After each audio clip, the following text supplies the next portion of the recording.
Whilst in Reykjavík, I spent time at the National Gallery, Iceland.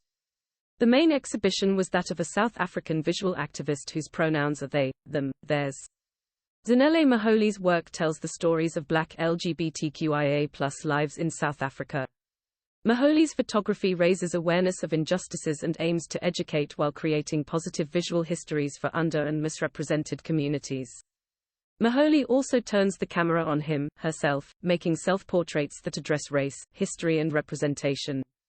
The exhibition charts Muholi's emergence as an activist from the early 2000s to the present day. During the 1990s, South Africa underwent a major social and political change. Apartheid was officially abolished in 1994.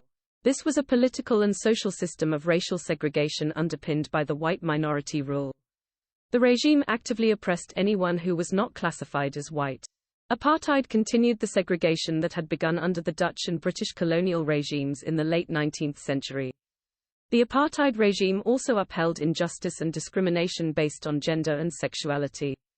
While the 1996 Constitution of the Republic of South Africa was the first in the world to outlaw discrimination based on sexual orientation, the LGBTQIA+ community remains a target for prejudice, hate crimes and violence. Muholi portraits capture moments of intimacy between couples, as well as their daily life and routines. Muholi addresses the misconception that queer life is un-African, a falsehood emerging partly from the belief that same-sex orientation was a colonial import to Africa. Each couple is shown in the private spaces they share. Muholi explains how lovers and friends consented to participate in the project, willing to bear and express their love for each other. Commenting on this series, they say, "My photography is never about lesbian nudity. It is about portraits of lesbians who happen to be in the nude."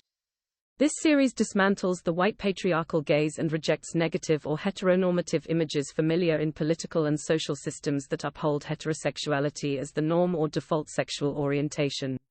Since slavery and colonialism, images of African women have been used to reproduce heterosexuality and white patriarchy, and these systems of power have so organized our everyday lives that it is difficult to visualize ourselves as we actually are in our respective communities.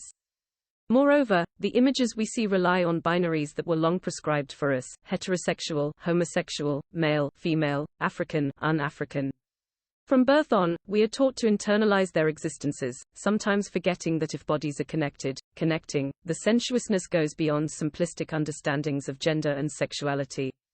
Zanele Muholi. The other part of the exhibit is a collection of photographs entitled Somnyama Ingonyama, 2012 ongoing. This is a series in which Muholi explores the politics of race and representation. The portraits are photographed in different locations around the world. They are made using materials and objects that Muholi sources from their surroundings. The images refer to personal reflections, colonial and apartheid histories of exclusion and displacement, as well as ongoing racism. They question acts of violence and harmful representations of Black people. Muholi's aim is to draw out these histories in order to educate people about them and to facilitate the processing of these traumas both personally and collectively. Muholi considers how the gaze is constructed in their photographs. In some images they look away.